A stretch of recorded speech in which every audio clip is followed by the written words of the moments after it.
once an audit was completed, the service had 120 days in which to assess the tax, make it legal, before they could do anything.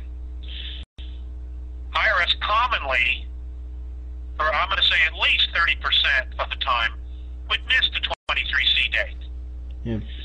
And there were a lot of reasons for that, because case flows were so big, paperwork would get lost, and the computer system they were using at the time, IDRS, was a disaster.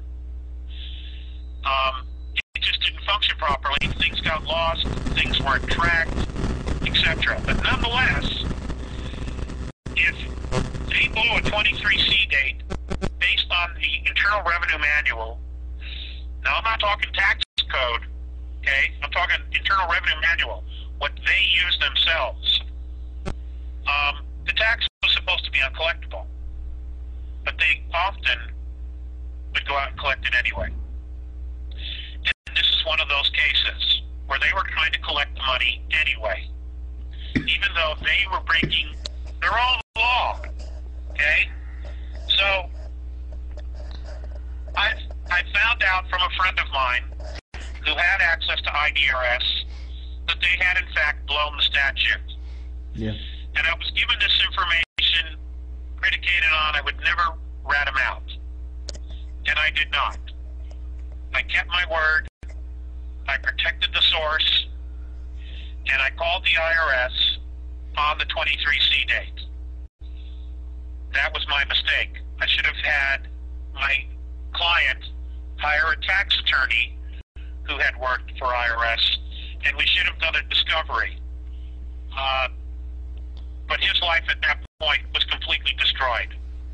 Mm-hmm. He couldn't feed his family. Everything was gone. They had just taken control of every single dime he had and shut and seized his business. Putting 31, I think it was, 31 or 32 people out of work just days before. So I called him on it, and that changed everything. Okay, they wanted to know how I knew the 23C date had been breached. Mm-hmm. And I wouldn't tell them. And when I finally was arrested by CID agents for the Internal Revenue Service, I refused again to tell them. I was arrested in a hallway of an apartment building. And when they put me in the car, that's all they wanted to know. Who was it that told me that? If I would tell them who that was, all of this would go away. And I kept bringing up the fact, listen guys, you know, what about the fact that you're collecting this tax illegally? Well, that just got them angrier and angrier at me. So I ended up going to jail. I went to tax court. I was put in the Metropolitan Detention Center in Los Angeles, where I remained for 92 days before I was released. Okay. In Los Angeles. And when I got to my floor, several people had already known that I was an ex-IRS agent. And 5 times I had people try to kick my ass. Now, that was nice of the IRS to do that. Several times, when they would come to get me, to take me to court, they would ask me again, if you tell us who it was that breached IDRS, all this will go away. But I wasn't going to do that, because again, they were in the wrong. I wasn't. They were in the wrong. So I get to tax court, and I have 4 or 5 charges leveled at me. Mm-hmm. Okay? And they were all bullshit. They were all bullshit charges. In fact, in the end, 3 of them were completely dismissed by the judge. I was given a public defender because everything I had been seized as well by the IRS. I had no documents, no records, no checkbook. I had nothing but the clothes on my back. So I go to court, and the first attorney I'm given has never, ever had a tax case. So I request a new attorney. Okay? Mm-hmm. I am waist deep in alligators, and I have a 3,000-pound gorilla pounding me on the head, and they give me a public defender that never had dealt with a tax case. So I asked for a second one. I get a second attorney. The tax court judge gives me another attorney. He has no tax court experience either. Shit. Okay? Yeah. So I request again a judge specifically asking for a public defender that has some tax court experience. Mm-hmm. He gives me a third attorney, public defender, who had less total overall experience than the other two, but again, no tax court experience whatsoever. He had been a public defender for less than 3 years. And the judge told me, this is it. You're not getting another one. So I'm like, okay, I'm really screwed here. And I was totally screwed. But, you know, if I had to do the whole thing over again, the only thing I would change is that I would have a client get a tax attorney. Now, meanwhile, I'm in jail, and all my other cases are completely falling apart. Mm-hmm. And my clients are doing whatever they have to do to protect themselves from this 3,000-pound gorilla. Because I'm not there to defend them anymore. And that's pretty much what happened. I ended up pleading guilty to the least of the 4 charges or 5 charges, whatever it was, to making a false material statement to a government agency. And then I would be released. Well, the situation in MTC was so bad for me that I did. I took the plea thinking that someday down the road I could get an attorney and I could revisit this and I would be able to have it overturned. Okay. Well, that just never really happened. Financially, it's been a struggle. There's been a lot of years of struggle, and I've never been able to deal with it, or get it overturned, or revisit it with a really good law firm. Hopefully one day that'll change. So yes, I do in fact have a felony count against me from the IRS. Mm-hmm. But now you know the situation. And my detractors, or my critics, are using that so that people will completely dismiss all the information that the Andromedans have passed on. Now, ladies and gentlemen, I can't make you believe me. I can't make you not believe me. But what I have told you on the life of my children is true. And that's all I can do. If you decide to throw away all the information, then so be it. That's on you. You know, I don't know what else to tell you. I've not done this for profit. I have not done this for glory. Oh my God. I mean, what glory? You have no idea how difficult it's been to lose the friends that I've had, to lose the partners that I've had, to have my children think I'm insane, to deal with betrayal. You just have no idea. It is something I would never, ever do again. So, you know, you're going to do what you want to do anyway. When I will just share this with you, when I got out, the next time I had a contact from RNA Sayas, I brought up to them, do you still want to talk to me?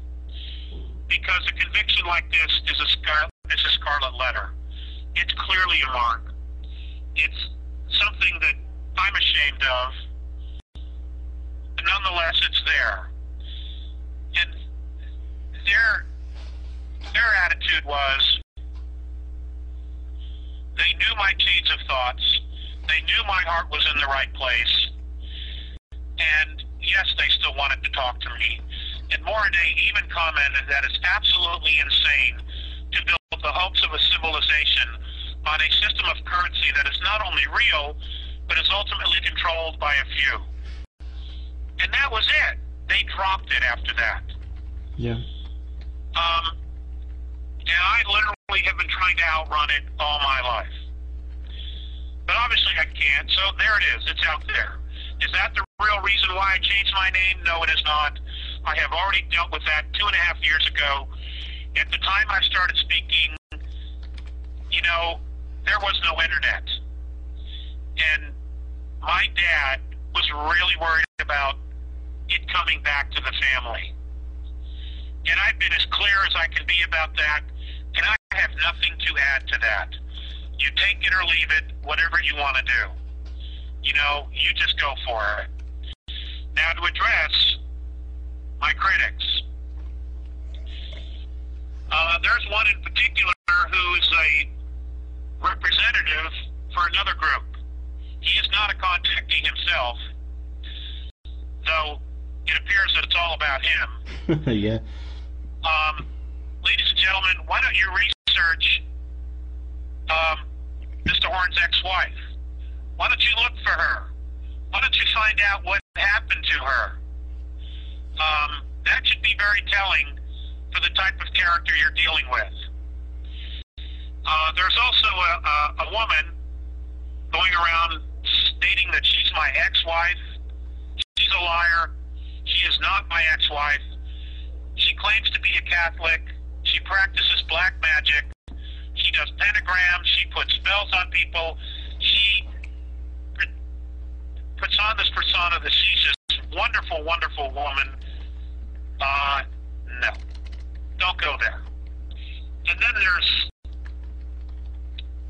the other person. We all have a past. Yeah. You know, we all have a past. And he has a past, a drug bust, and I'll just let you figure out who that is. But does that make them all horrible people? No, it does not. You know, what drama? I mean, it is all such drama. And it all takes away from what's really important, and that is the liberation of humanity. Not only physically, but spiritually and mentally. Yeah. Ladies and gentlemen, that is what we need to be focusing on. Mm-hmm.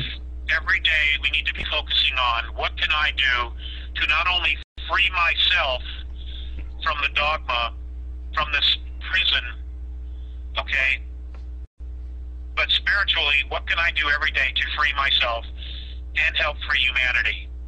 That is the focus. That has to be the focus of everything we do every single day from this point on. If you want to discard everything I've said, you're free to do that. You will anyway, or you won't. But we have to be focusing on that. The other thing that I want to share is something that Dan Fogelberg wrote a song about. And in talking about it, he talked about, this is obviously before he passed away, Yep. he talked about something that he had read in a book from Still Life with Woodpecker by Tom Robbins. Mm-hmm. And in it, a discussion came up in this book. Dan Fogelberg, the songwriter, wrote about this. Is the most important question humanity can ask itself. And it's this: how do we make love stay? How do we make love stay with ourselves? In other words, how do we self-empower ourselves with love and make it stay? Make it permanent. Okay? And what I mean by that is not buy into what everybody else tells us about us, because that's really their own crap. Okay? How do we make it stay within ourselves?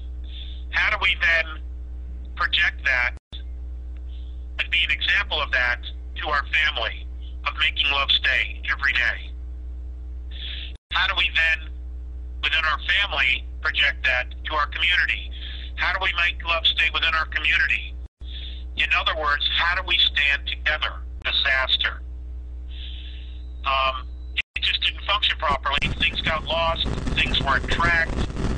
etc. But nonetheless, if they blew a 23C date based on the Internal Revenue Manual, now I'm not talking tax code, okay? I'm talking Internal Revenue Manual, what they use themselves. The tax was supposed to be uncollectible, but they often would go out and collect it anyway. And this is one of those cases where they were trying to collect the money anyway, even though they were breaking their own law, okay? So I found out from a friend of mine who had access to IDRS that they had in fact blown the statute. Yeah. And I was given this information predicated on I would never rat them out. And I did not. Once an audit was completed, the service had 120 days in which to assess the tax, make it legal, before they could do anything. IRS commonly, or I'm going to say at least 30% of the time, would miss the 23C date. Yeah. And there were a lot of reasons for that, because case flows were so big, paperwork would get lost, and the computer system they were using at the time, IDRS, I kept my word, I protected the source, and I called the IRS on the 23C date. That was my mistake. I should have had my client hire a tax attorney who had worked for IRS, and we should have done a discovery. But his life at that point was completely destroyed. Mm-hmm. He couldn't feed his family. Everything was gone. They had just taken control of every single dime he had and shut and ceased his business. Putting 31, I think it was, 31 or 32 people out of work just days before. So I called him on it, and that changed everything. Okay, they wanted to know how I knew the 23C date had been breached.